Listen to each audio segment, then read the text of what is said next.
Shalom Christ-like people, pada pertemuan live group hari ini kita akan mendalami sebuah tema dari kurikulum live group Journey 1, yaitu My Image in God's Image. Mari kita bersama-sama membaca bagian firman Tuhan yang melandasi pembelajaran kita hari ini yang terambil dari Kejadian 1 ayat 26 hingga ayatnya yang ke-27. Silakan Anda boleh membacakan bagian ini bersama-sama di kelompok live group Anda masing-masing. Henry Nouwen adalah seorang teolog, imam Katolik, dan penulis yang terkenal dengan karyanya yang mendalam tentang spiritualitas dan kehidupan rohani. Meskipun ia mencapai banyak kesuksesan akademis dan pengakuan publik, Nouwen sering bergumul dengan pertanyaan tentang identitasnya yang sejati. Henry Nouwen menemukan bahwa pencarian akan citra diri yang sejati tidak dapat dipenuhi oleh pencapaian duniawi dan pengakuan manusia. Selama beberapa tahun, Nouwen mengalami krisis identitas yang mendalam, yang mendorongnya untuk mencari makna yang lebih dalam dari hidupnya. Perjalanan ini membawanya untuk hidup dan melayani di sebuah komunitas L-Arts, sebuah komunitas bagi orang-orang dengan disabilitas intelektual. Di L-Arts, Nouwen menemukan bahwa nilai dan identitas seseorang tidak ditentukan oleh kemampuan atau prestasi mereka, tetapi oleh fakta bahwa mereka adalah anak-anak Allah yang diciptakan menurut gambarnya.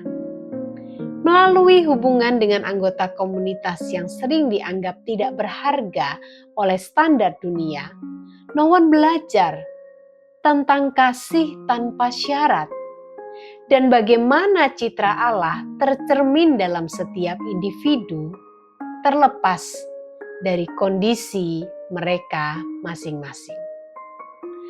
Pengalaman Nouwen di L-Arts mengajarkan kepadanya bahwa identitas sejati kita terletak dalam menjadi ciptaan Allah yang dikasihi.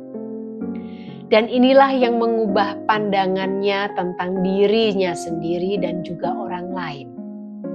Dia menyadari bahwa citra diri kita yang sejati hanya bisa kita temukan ketika kita memahami dan menerima bahwa kita diciptakan menurut gambar Allah dan dikasihi Allah tanpa syarat. Saudara-saudara, bagian firman Tuhan yang tadi kita baca, yakni dalam Kejadian 1 ayat 26 hingga ayatnya yang ke-27, mengungkapkan kepada kita bahwa manusia diciptakan menurut gambar dan rupa Allah.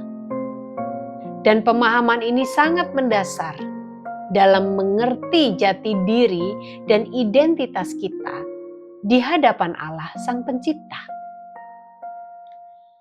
Dalam keseharian, hal yang dapat menjelaskan mengenai arti segambar dan serupa adalah keserupaan antara orang tua dan anak. Seorang anak mudah dikenali karena wajahnya memiliki keserupaan dengan wajah orang tuanya. Pasti kita pernah menemukan hal itu. Melihat seseorang, lalu Anda teringat akan wajah seseorang yang Anda kenal. Dan ternyata benar bahwa dia mungkin anaknya, ya, atau juga mungkin kerabatnya, saudara kandungnya, karena wajahnya begitu mirip. Saudara-saudara, bahkan bukan hanya wajah, cara berjalan, cara tertawa, hingga cara berpikir atau karakternya juga akan memiliki kemiripan. Ingat-ingatlah sekali lagi Mungkin banyak orang yang mengatakan pada Anda, betapa miripnya Anda dengan ayah atau ibu Anda. Maka, apa arti dari kita diciptakan menurut gambar dan rupa Allah? Salah satu artinya adalah kita adalah anaknya. Kita dilahirkan dari rahim hati Allah. Kita membawa sebagian dari identitas dan karakter ilahi. Kedudukan kita tetaplah ciptaan yang terbatas. Dan kita bukan Allah. Tetapi setiap manusia adalah ciptaan yang sejatinya merefleksikan sebagian dari diri Sang Pencipta. Kita dapat mencerminkan karakter Allah dalam banyak hal, termasuk kemampuan untuk mencintai, membangun relasi, dan membuat keputusan dengan standar nilai dan moralitas. Gambar Allah dalam diri kita memberikan kita martabat dan nilai yang luar biasa, yang menunjukkan bahwa setiap individu memiliki nilai yang berharga di mata Allah. Saudara-saudara, di sisi lain dunia seringkali menilai kita berdasarkan penampilan, bukan? Berdasarkan prestasi dan kepemilikan materi. Standar-standar ini seakan menjadi rujukan atas citra diri kita. Membuat kita merasa tidak cukup baik atau tidak berharga.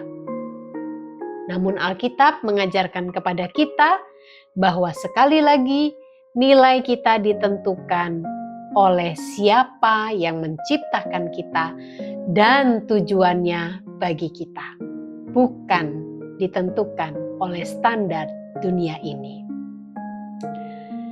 Ilustrasi lain yang mungkin bisa menolong kita untuk lebih memahami akan pemahaman ini adalah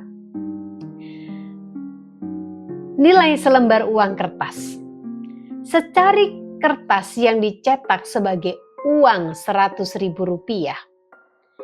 tidak lagi dinilai berdasarkan material kertasnya, tetapi akan dinilai dari pengesahan Bank Sentral yang menyatakan bahwa kertas itu sekarang bernilai Rp100.000.